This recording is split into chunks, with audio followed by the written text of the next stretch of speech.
Your Lincoln may have a feature that, when activated, automatically turns your wipers on when it senses rain. With rain-sensing wipers, your front wipers automatically turn on when moisture is detected on your windshield and adjust depending on how wet the windshield gets. You'll know you have them if you see an icon with an A on your stalk.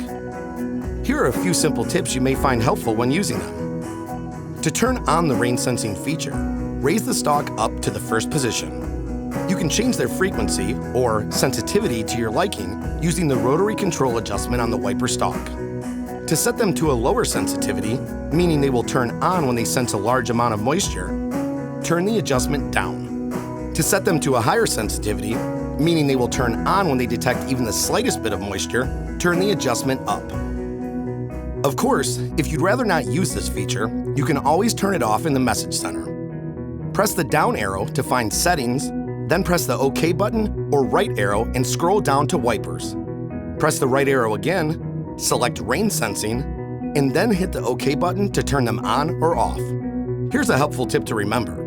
When going through a car wash, you'll want to turn off your wipers to avoid damaging them. Just move the stalk down to the O or off position. We hope we've answered your questions. For more information, please visit owner.lincoln.com.